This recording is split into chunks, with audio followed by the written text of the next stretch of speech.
I have two questions, Jaykumarji. One, can you please repeat the translation for 31? I didn't get part of it. Yeah. So 31. Ye me matamidam nityam. So those people who constantly follow this teaching of mine, those people who constantly follow this teaching of mine, full of Shraddha, Shraddhavantaha,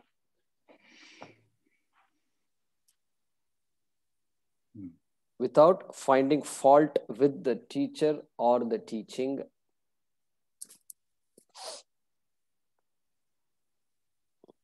So anasuyantaha, comma,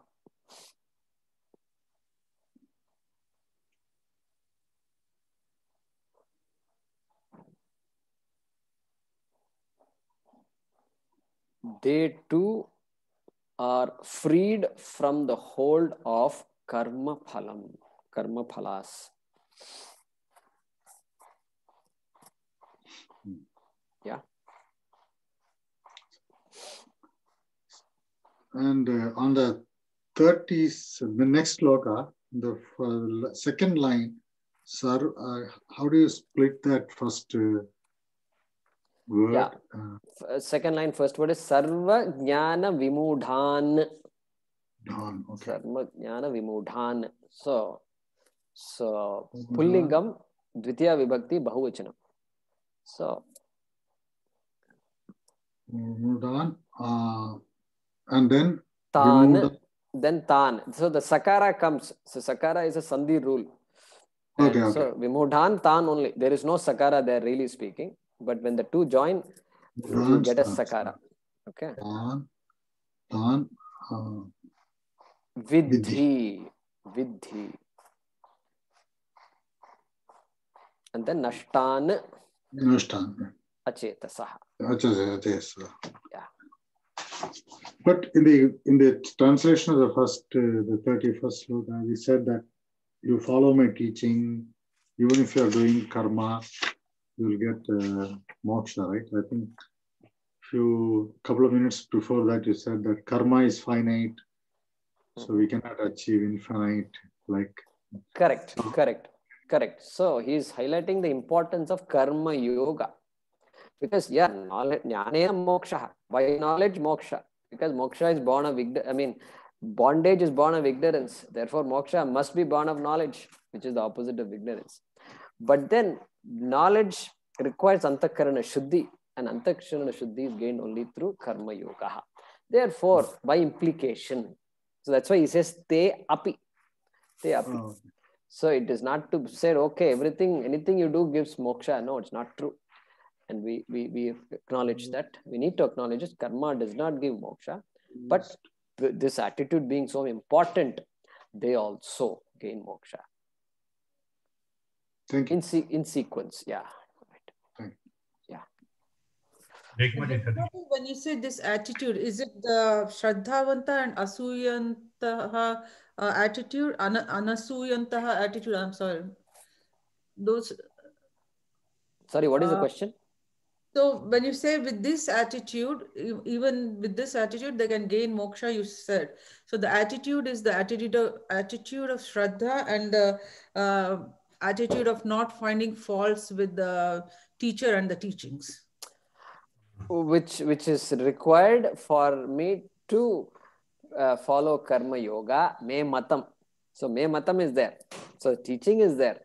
And so combined, so that attitude helps me assimilate the teachings of Krishna. So this is all part of karma yoga, the being having shraddha and also not finding fault with the teachings is also part of karma yoga. Not a formal part of karma yoga, not part of the formal definition of karma yoga. Okay, but okay, the attitude is important. Values, all values are there. It's because also a value. Sorry, I was trying to see, should we add this to that attitude where we have this Ishvara Arpana attitude and Ishwar Prasada Bhava? Should we add these attitudes also to that to call it Karma Yoga? So technically you don't have to add it. So Ishwararpana Buddhi and Prasada Buddhi, that is Karma Yoga. And but that doesn't mean I can lie my way through. So simple Satyam Vada. So I can't flout that value, because values are there throughout. And on top of the values, you have Karma Yoga. Okay. I can enjoy all values, but I need not have the attitude of Karma Yoga. Correct? Prasada Buddhi I need not have. Even though I'm truthful, I'm honest, I'm compassionate, everything. Prasada Buddhi need not be there. Like Ishvara is not part of your life. Correct. Can be good. Correct. Exactly. Yeah. So that is different, and this is like just another thing that he has mentioned. He's mentioned another thing. Yeah, an important value is mentioned. Okay. He's going to talk about values later also in the 13th chapter. So amanitvam, adambitvam, idyadi. So this is also an important value. Thank you. Yeah. To extend that, can I ask the question, Jaykumarji? So yeah, Prasad, go ahead. Yeah, if someone is having working on, doing karma without dharma, with dharma, but not having attitude of the path of moksha, still it falls into the same, right? I mean, without having moksha in view, even though I do my dharma, my karma with dharma. Correct. If moksha is not there in view, then so the person follows dharma. So the person is the right patram. Anytime that person can pick up. And so, yeah, then moksha is not possible because it's not in view. But following dharma all through. And so the person has all the basics right. All the fundamentals are still right. Okay. So then it's a matter of time before the person gets it. Ishwararpana Buddhi and all will come. Once dharma is there, then automatically everything will start coming. I have a question on, just to clarify, I'm actually going back very first, since you mentioned about Midya. Now, so we have Sat, Asat and Midya. Now, if I put into three, the reality, what is real is Bhava, is I don't have to be corrected, right? Need not be corrected because it is real. Now, the second category, the Asat, there is something unreal, which is like Swamiji mentioned, man's horns. So there also, I don't have to correct it. There is no need of correction because it doesn't exist. And the third category is the Maya, which is actually the ignorance, which needs to be corrected. Right? So now the distinction between Asat, so what is not existing is Asat, because there's nothing existing. Man's horns is not existing, it is unreal. So it is Asat. Now, if you talk about Midya, another word, Midya, now which is ignorance in our parlance in Vedanta.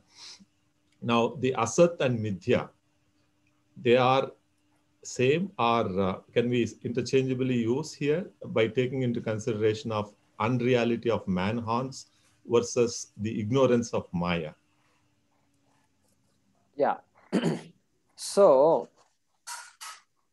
there is the tucham. So horns of a rabbit, horns of a human being, which doesn't exist. Okay, it's called tucham. It doesn't exist at all. Then there are things that exist which depend on something else. That is mithya. Correct? That is mithya. So a pot is mithya because it depends on clay, etc. Correct? Then, so now what happens? Then there is satyam. Satyam is that which always exists. So we talked about Paramarthika Satyam, and then there is, this is Paramarthika Satyam. Then this Vyavaharika Satyam is Mithya. And Pratibhasika Satyam is there. Pratibhasika Satyam is also Mithya. So the dream is Pratibhasikam. Everything I project that really doesn't exist is Pratibhasikam, correct? I project. So I look at somebody and I mistake that person to be my classmate from long ago. So mistake, I made a mistake. I projected somebody else on my friend on somebody else. Okay. So all this is pratibhasik. Now, Shastram says that I am projecting a world on Brahman. Okay. Like I am projecting a snake on the rope. Okay. Rope exists, but snake really doesn't exist. But I take the snake to be real. I don't even see the rope. I see only a snake. Correct? And so there, that is based on ignorance. That projection comes because of ignorance. And so we say that knowledge alone negates that ignorance. And once that ignorance goes away, my vision is, I assimilate the vision. I see the truth. I see the reality of the world. And that is what we call moksha. Correct? So go back to your question again. So to put it in a different way, because I was thinking while you're saying, so is adhyasa is same as, I can take it as asat and midya, either way, asat and midya. So adhyasa means projection.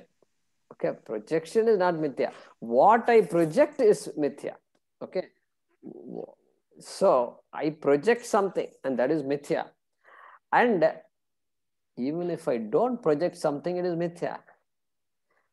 Pot is there. Pot is there. Pot is it a projection or not? It is a pot. Everybody agrees it's a pot. Okay. So we are not confused here when we say this is a pot. We're not confused. So there, what are we doing? There it is not pratibhasikam. And Maya is operating all through. Okay. Maya is operating all through. But so we don't need to bring Maya here. But we say that I take that pot to be satyam. That is the problem. That is a problem. That is a problem. So that projection is there. Projection comes because of ajnanam. Anytime I don't know, that means I am projecting something. I have to project something. I have no choice. When I see an object, I have to say one of three things. I know what the object is. I can say that. I know exactly what it is. Or I don't know the object and I recognize I don't know the object. Or I don't know the object, but I take the object to be something else. Correct? These are three possibilities. And generally, the last option is what we fall a trap into. So I see a world and then I immediately take it to be something. I project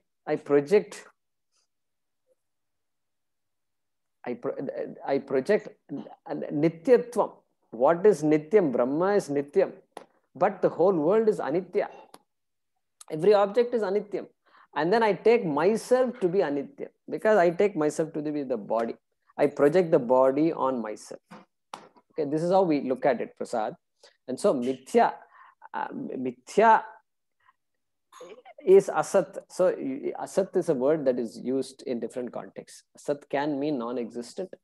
Asat can mean mithya also in different contexts. So if you think that asat has only one meaning, then we may be mistaken. That's what I'm trying to say. That's what I mean. Yeah, we'll be mistaken. Yeah. Like we get it in that shloka, Jayakumarji, nasato vidyate bhavo na bhavo vidyate sat. There asat is mithya. What he's talking about, when he says asat, it is not the one where the rabbit's horns, that's not what he's mentioning. He's talking about mithya there. The word asat means mithya, right? No, I'm talking other way. So asat is like unreal, where horns, like that is asat. Shloka, I'm asking Jayakumarji, is it in the shloka? Like asat actually means something that is not existing, but in that shloka, I think when he says asat, he's saying mithya, not the ones which is like never. You can apply both. You can apply both. We can apply both. It is true for both also. Both also. Okay. That which does not exist, the non-existent does not have existence. Does not exist. That is true. That which doesn't exist does not exist. Okay. And mithya also doesn't exist. Mithya also does not exist. How it does not exist? Because it has no independent existence. It doesn't. That is the meaning there. Thank you. But midya does not exist means it actually exists, right? That's why we try to correct it from the Vyavaharika point of view. Correct. Yeah. Vyavaharika Satya. Correct.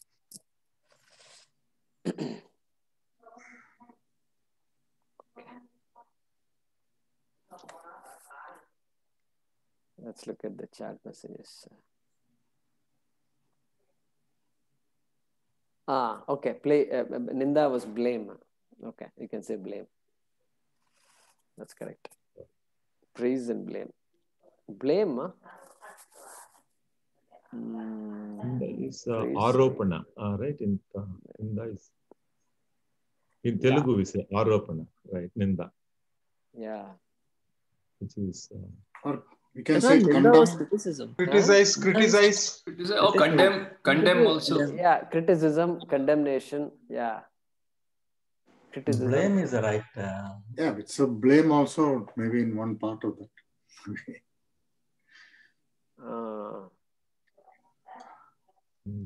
Yeah. So criticism, blame. So I'm just shy. I'm just a bit not so happy with the word blame. But yeah, criticism is also good.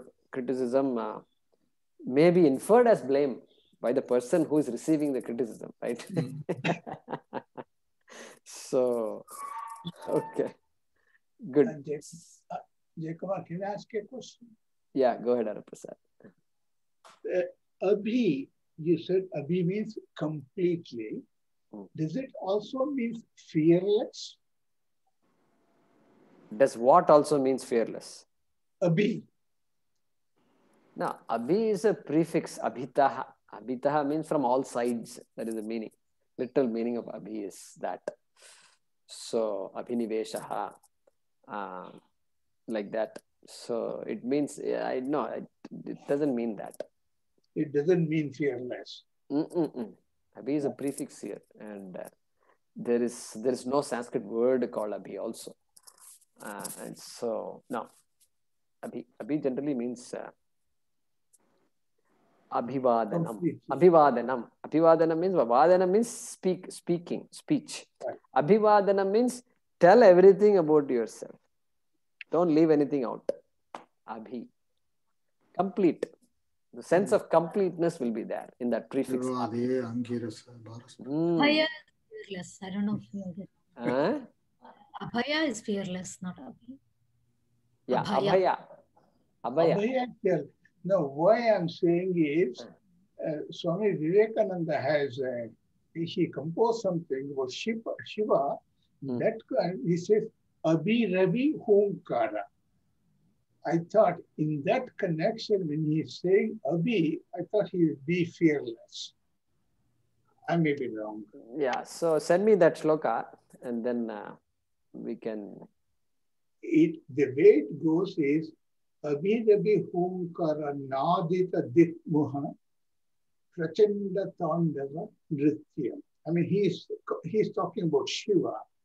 In that connection, again, I may be wrong. I thought when you say Abhirabi means be fearless. Homkara is, give a big, loud noise, something like that. Yeah. We need to look at that, Hariprasad. Okay. Yeah. But and the other word, when you say Vishwasaha, you mean, give me the correct meaning of the word. Vishwasaha. I thought Vishwasaha is affection. Vishwasaha means belief. Vishwasaha is belief. Not an affection? No, Vishwasaha is belief. विश्वास करता हूँ. So विश्वास, तुझ पर मेरा विश्वास है. I believe you. In you I have belief. Also the trust. Trust also. Yeah. So trust, yeah. Trust. Trust implies belief. Because a trust can be broken, can be breached anytime, breach of trust, they say, right? Breach of confidence. Yeah. Correct. Okay. Yeah. Jayakumarji, this abhayam means not fearless, right? I thought it was refuge, isn't it? Abhayam. See, bhaya is fear, okay? Bhaya is fear, correct? Nirbhaya is without fearless. So abhayam also sense of fearlessness is there. Bhayam is opposite. I thought refuge was, abhayam karo, abhayam. Yeah, they use abhayam for that. Abhayam. So fearlessly surrender, okay, or surrender for fearlessness. Once you surrender, you become free. So like that. So therefore, abhaya also ashvasana or give protection. Abhaya.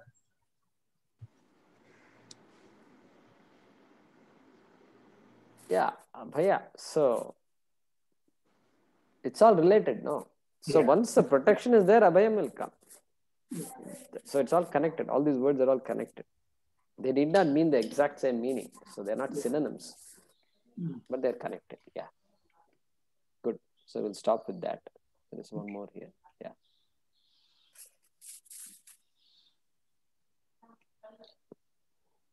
We can have breakout room, Jayakumarji. Yeah, we'll do that.